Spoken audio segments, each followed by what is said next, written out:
Sécase la hierba, cáese la flor, mas la palabra de Dios vive y permanece para siempre. Y es en esa palabra que vive, que permanece para siempre, es en la inmutable palabra de Dios, es en la eterna palabra de Dios que buscamos todos los días ser reavivados. Hoy nos dedicamos a Ezequiel capítulo 45. Pero antes pedimos la bendición de Dios. Padre nuestro que estás en los cielos, al abrir tu palabra, abre nuestra mente y corazón. Te lo pedimos y agradecemos en el nombre de Jesús. Amén. Hoy nos concentramos en el capítulo 45 de Ezequiel.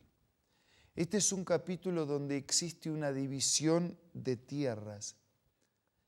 Ese Dios que había prometido una herencia para todas las tribus de Israel, cumpliría su palabra y entregaría una porción para cada una de esas tribus.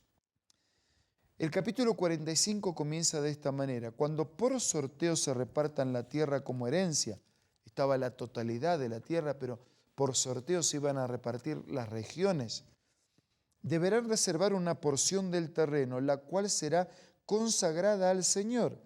Esta porción santa será de 12.500 metros de largo por 10.000 de ancho. Todo este territorio será santo. Y ese territorio iba a estar en el centro. Ese territorio le iba a pertenecer de manera especial a Dios. Por lo tanto, tenía que estar en el centro.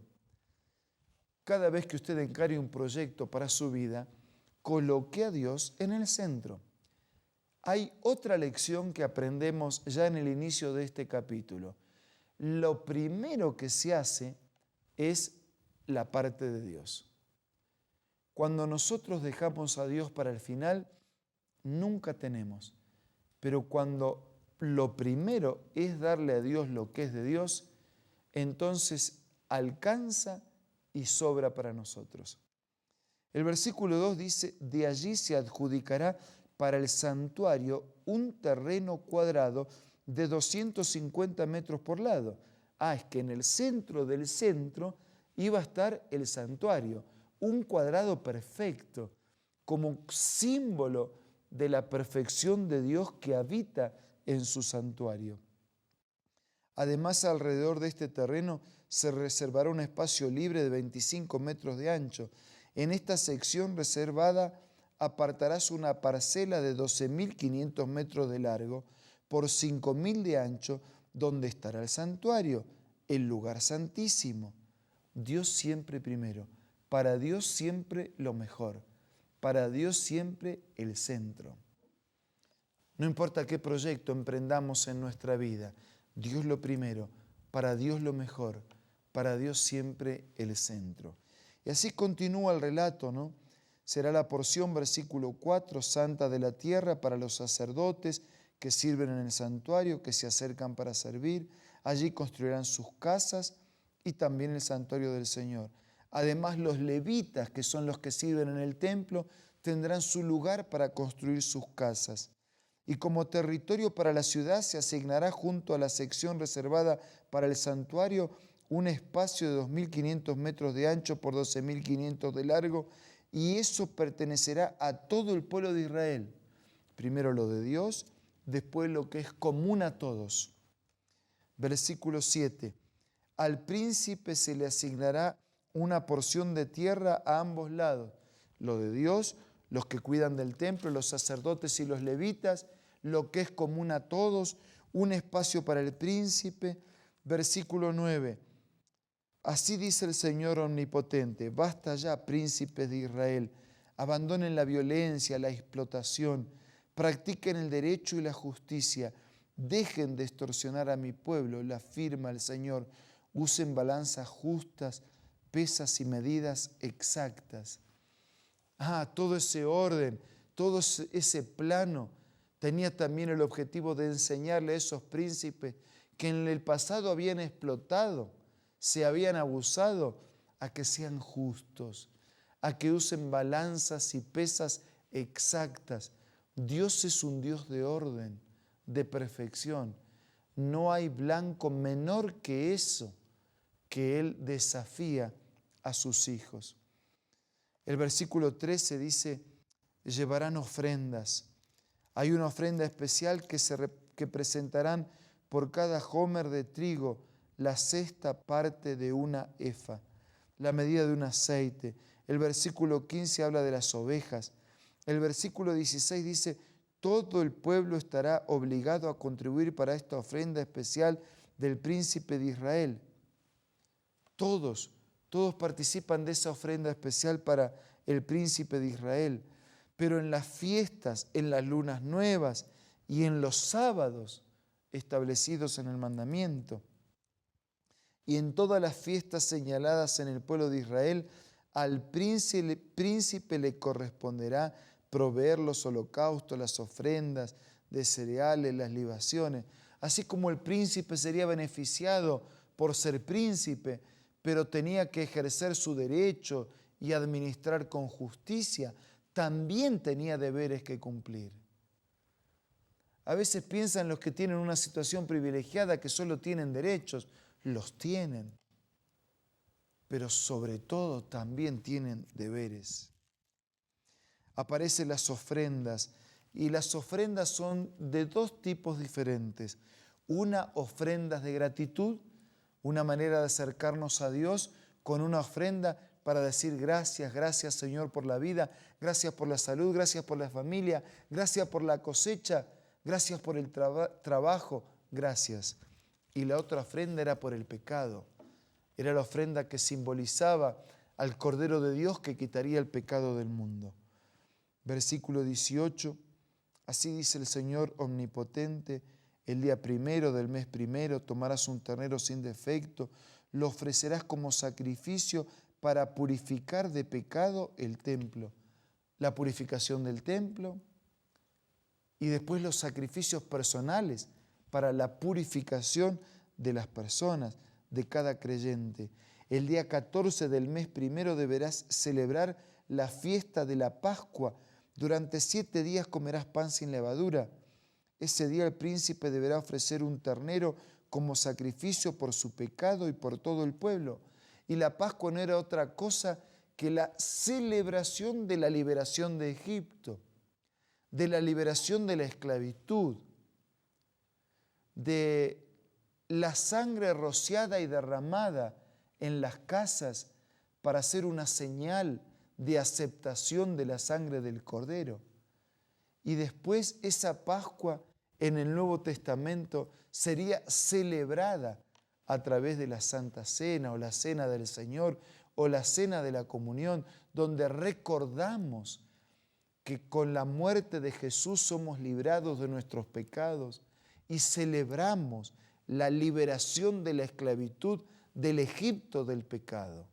Sí, todo esto hacía parte incluso de la distribución de la tierra para los príncipes, para los sacerdotes, para los levitas, para las tribus, pero sobre todo para Dios, para su templo, para los sacrificios. Y así el capítulo termina con el ofrecimiento de estas ofrendas y esta fiesta que tenía su tiempo de duración para recordar el costo del pecado, pero también para recordar el precio pagado para rescatarnos, para redimirnos. Amigos, qué maravilla es la vida cuando Dios está presente y está en el centro. No sé cuál es el proyecto de su vida. ¿Qué es lo que usted está construyendo ahora? ¿Qué tierras están en sus manos? ¿Qué carrera? ¿Qué desafío? Pero sea lo que sea, lo animo a poner a Dios en el centro. Lo animo a darle a Dios el primer lugar y el mejor lugar.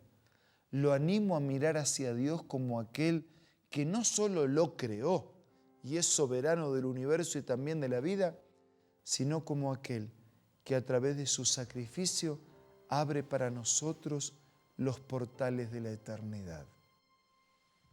Por eso, en este momento, dobleguemos nuestra vida frente al inmenso Creador y frente al grandísimo Salvador.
Señor, gracias, porque también en este capítulo que de pronto parece árido por sus detalles, se percibe con claridad tu orden, tu perfección y un estilo de prioridades que debería dominar nuestra vida. Gracias porque cumples tu palabra y hay una tierra de herencia asegurada para con tus hijos. Ayúdanos ahora a construir un templo para ti, el templo de nuestra vida, dándote el centro, dándote lo primero y dándote el primer lugar. Ayúdanos a reconocerte como creador y sustentador, pero también como redentor, como quien pagó el precio de mi salvación, como quien pronto volverá para redimirnos definitivamente. Te ruego que abraces a cada uno de nuestros queridos amigos y hermanos y que tu abrazo nos acompañe permanentemente. Te lo pido y te lo agradezco todo en el nombre de Jesús. Amén.